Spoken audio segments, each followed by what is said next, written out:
Dr. Zakir, regarding another important aspect, how Allah subhanahu wa ta'ala accepts tawbah, repentance, what are the prerequisites for sincere tawbah? And could you possibly enlighten us with some prophetic traditions of some of the prophets making tawbah to Allah subhanahu wa ta'ala? Allah says in the Quran, Surah Tahrim, chapter number 66, verse number 8, that, Ya allazina amanu, O you believe, turn to Allah subhanahu wa ta'ala with sincere repentance. And there are basically 5 prerequisites for Allah subhanahu wa ta'ala to accept tawbah. Number 1, the person should accept that he's doing is wrong. Number 2, he should immediately stop it. Number 3, should seek forgiveness from Allah subhanahu wa ta'ala. Number 4, he should not commit that act again. And number 5, if he has taken something from any other human being, and if he can return it, he should return it back. For example, if he has robbed some money, he should return the money back. If he has taken some wealth, he should give the wealth back. If he can undo the harm, he should do it. And according to Ibn Qayyim, he says that repentance is accepted when the person does not do that evil act again, and it further helps him to do good deeds and prevents him from going back to that act. According to Imam an-Nawawi, he says there are 3 prerequisites for any tawbah to be accepted. Number 1, he should stop the act what he's doing. Number 2, he should ask for forgiveness. Number 3, he should not do it again. And he says there's a 4th requirement: if he has done some harm to any other human being, then he should undo it if he can. And there are various examples in the hadith which give that how people have asked for forgiveness.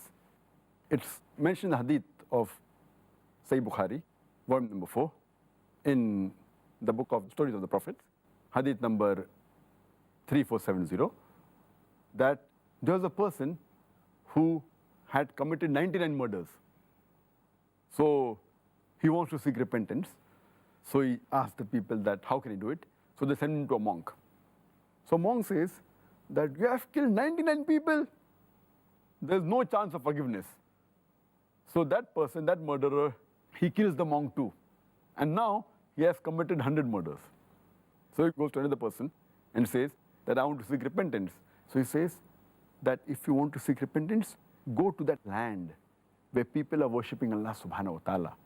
And inshallah, you should leave the land in which you have committed the crime and go to that land where people are seeking repentance, and inshallah, Allah will grant you forgiveness.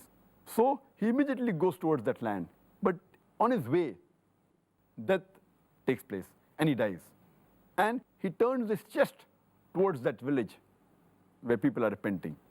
Then both the angels of good and the angels of bad, both come and they want to take him. The angels from the heaven say that we will take him because we want to repent. But the angels from the bad deeds, the hell, they say, no, he has not committed a single good deed. We will take him. So Allah subhanahu wa ta'ala intervenes. And he asks the village where people are repenting that it should come closer to the person who has committed murder. And he commands to the place where he has committed the crime that it should go further away.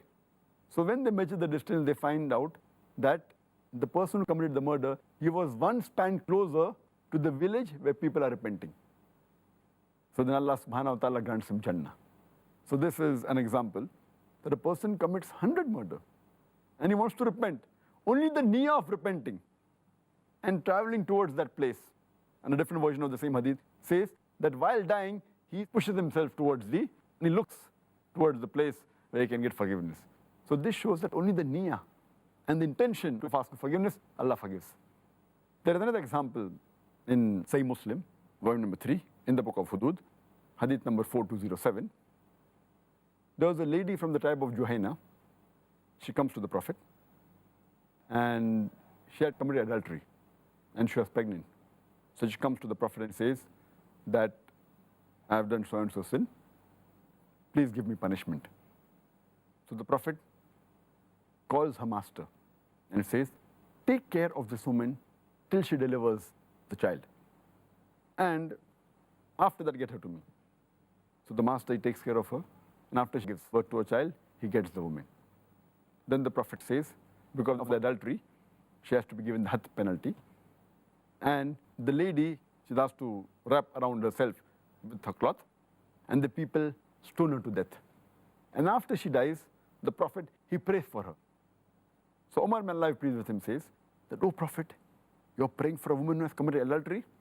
Then the Prophet replies that the way she has repented, even if you distribute this repentance to 70 people of Medina, it will be sufficient for them to go to Jannah. Who can repent better than the woman who is willing to give her life for the sake of Allah subhanahu wa ta'ala? A similar example is given in Sahih Muslim, volume number 3, in the book of Hudud, hadith number 4205, that Ma'az bin Malik, may Allah be pleased with him, he comes to the Prophet and he says that, "Please purify me." The Prophet says, "Woe to you. Go and ask for forgiveness for Allah subhanahu wa ta'ala and you repent." The person, he goes back, again he comes and says, that, "O messenger, please pardon me." He says, "Woe to you. Ask for forgiveness for Allah subhanahu wa ta'ala and you repent." Again the person goes, again he comes for the third time, "O messenger of Allah, please purify me." He says, "Go away from here. Ask for repentance. Ask for forgiveness for Allah subhanahu wa ta'ala." Again the fourth time he comes and he says to the Prophet, "Please pardon me." The Prophet says, "From what?" So Ma'az, may Allah be pleased with him, he says that, "From adultery." So he says, "Are you mad? Have you gone crazy?" So the person says, "No, I'm not mad." Then the Prophet asks that, "Are you drunk? Did you have khamar? Did you have wine?" So the other people get up and they smell his mouth. They said, "No, Prophet." He said, "No khamar." He said, "Did you really commit adultery?" He says, "Yes, I've committed adultery. And I want the punishment for the sin I've committed." So Prophet ﷺ asked the people to stone him. And he was stoned to death. After stoned to death, there's a controversy between the Sahabas and the two groups of people. One group of people say that he has been undone. That means it's a pity that he will not get maghfirah, he has been undone. The other group says Allah subhanahu wa ta'ala has accepted Ma'az, may Allah be pleased with him. Allah has accepted his repentance and he shall go to Jannah. This happens for 2 or 3 days. Then the beloved Prophet ﷺ comes and then he tells to the Sahabas that, "Pray for Ma'az ibn Malik because he has repented for his sin. And if you distribute his repentance, even in a large number of people, in a group of people, it will be sufficient." Here it shows that the people, they committed a major sin, but they repented. They were even willing to have themselves killed because both these people knew very well that the punishment for adultery was death, it was going to death. So here it shows that the high level of taqwa they had, the sincere repentance, that they asked from Allah subhanahu wa ta'ala and Allah forgives them.